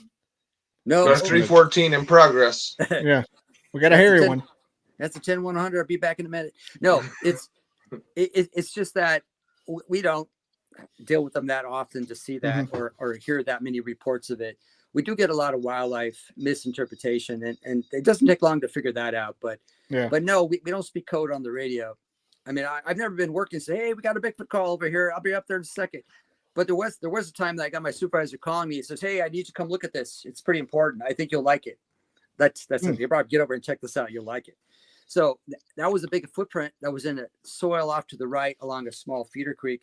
That there's two of them. We casted both of them, and it looked pretty good. But the best one looked great, but the one that doesn't look good had an edge to it, almost like somebody slammed their foot in it and they poured the cast on it. But anyhow, but yeah, there's a way amongst ourselves with if you have an interest in that kind of thing, the rangers will let you know. They'll say, hey, give me a call. But because now we had cell reception, we can call on phones versus over the radio. Text each other over here. Yeah. So we can send all the stuff we want without the public knowing it, like being scanned. And then you're saying, hey, I got a Bigfoot over here. Then you see a bunch of other cars showing up. You're like, oh, that would be bad. Yeah. It's better. It's like a crime scene, It's like, oh, somebody just shot somebody or somebody committed suicide. They're all over the road here. I'll be right down. And then next thing you know, a bunch of other people are there too. That'd be the Northern California equivalent to seeing Taylor Swift. Bigfoot. Oh, yeah. Park ranger seeing Bigfoot. That's pretty cool. I appreciate you being on. I'll go ahead and we'll let you go now. It's been, way longer than I thought it would be, but I wasn't going to stop you. I don't care if you never spoke to me again. I wasn't going to stop you with that story going. That has been amazing. But everybody check out Robert's book. It's the Bluff Creek Project. It's on Amazon and it's in the description, and it's for sale right now to come to your house. Yeah. And it's an amazing I've talked to 2 or 3 people involved with this, and it's a passion project for sure. These people left their blood, sweat, and tears on that mountain. When we came to writing the book, we figured we needed something solid. When we had the videos up 10 years prior, and we wanted something solid, so we thought to do the book. But Bigfoot books are a dime a dozen. Everybody's got Bigfoot books. What could we do that's different than other Bigfoot books that'll make it worth this investment? And we wanted to include natural cultural history as well as little stories in between. And a lot of the dialogue is the dialogue because we recorded it and we were able to remember what happened. And most people who read it enjoy it. And that's what we like to hear. Yeah, I've looked at a bunch of it, but go ahead. Yeah. Yeah, like a typical book. You pick it up, you look at the front cover, you go, that's nice. Look at the back cover. Then you look to see what it's about. Then you want to see all the pictures. So we had put a lot of pictures inside. So important. And I'm not the only author in there. Rowdy Kelly, Jamie, Wayne had some stuff. And the introduction was done by Steven Stroyford. Oh, yeah. And Daniel Perez. I can't leave Daniel Perez out. Daniel Perez did the forward for the book. Oh, did he? Okay. Yeah. I've been talking to Steven a lot. And also, don't forget our co-host, Mike Familant, is a lead researcher and host of. I can't ever decide what I'm going to call people as their title. It's like founder, owner, Hair Club for Men. I don't know. Yeah, I got a bunch. I mean, any title you want. I mean, just keep it clean, and we'll be good to go. Oh, there you go. His organization is called Shadow of the Red. In the shadow of the big red eye at shadowoftheredeye.com. And here is a preview of his fine website. Oh, look at that. And cool. all of his ways to get a hold of him are scrolling right there. So if you don't get a hold of Mike, it's your fault, not his. He's like, my website's like that too. Everything's like up front. For the love of God, click something. Yeah. Big red, you can't miss it. Thank you for having me as your pseudo co-host tonight. I really enjoyed it, even though I didn't get to do much, but it was fun listening to the story. You did exactly what you're supposed to do. And Robert, thank you for sharing your stories. You mesmerized me with your passion and your just dedication to the site. It's just amazing. Yeah, I'm great. Thank you. We're a member of the team, and we appreciate that. Thanks. Next stop, I think I'm gonna get Steven on. He said he'd come on at one time. I didn't really realize when I first met him how quote unquote famous he was, but because I wanted him, I thought he just lived at Willow Creek, and it's like a guy who was a Bigfoot enthusiast. Didn't realize I had like one of the 5th biggest guys in the business on the line because I wanted him to be my liaison. And he's like, I'm not doing that. I'm like, man, this guy's not very nice at all. And I realized, oh shit, talking to like the Secretary of State of Bigfootdom, like he's just some guy. But yeah, I think he's going to come on. Well, have you seen the Willow Creek movie? He's in there. It's crazy. Yeah, he's in there. He's playing himself. Yeah, actually for Bobcat, I was his location scout / call sounds guy / advisor for that one. Do you sing that song a lot? I can't even think of it now. The guy on Willow Creek singing that song at the beginning with the guitar. Well, actually, he wrote that song the day before in the hotel, a couple days before in the hotel room, and he played it in the bar on a ukulele, standing on a bar stool or on a table. Yeah, that's a talented guy, I tell you. I love that movie. I love Exists, and I even had Eduardo Sanchez on not too long ago. Good. The guy that did, man, I was just like picking his brain so hard. I'm like, I'm never going to get a chance to have him back on. And so I'm just like leaving it all on the field. And he was the nicest guy, talking about we went over Patty about this because I asked him about the costume design and special effects.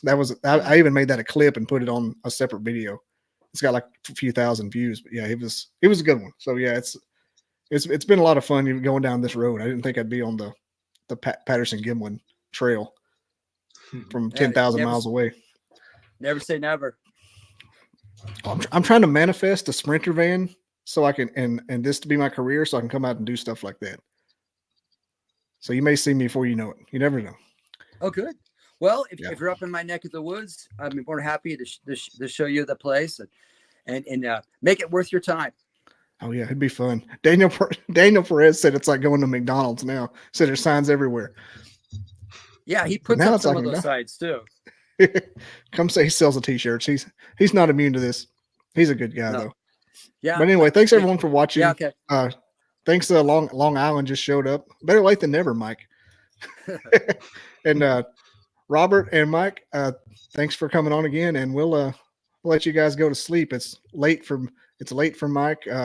Still 3 p.m. for Ranger Robert. out there in the Pacific Ocean. Oh, not quite in the Pacific. It's about 10 miles from here. No, that's close enough. Good Lord, that's so close. I've seen it one time, and it just seems like it's crazy. All right, everybody. Thanks for watching. What was it? Go ahead. I said, what lake is that? It's called Lake Pacifica. Is that an orca?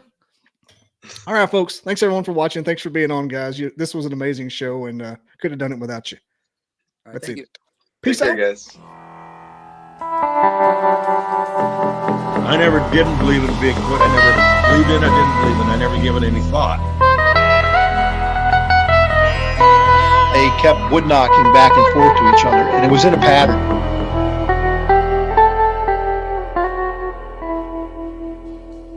Barn owls don't typically throw rocks. I come across these tracks. Sasquatch is still not on my mind.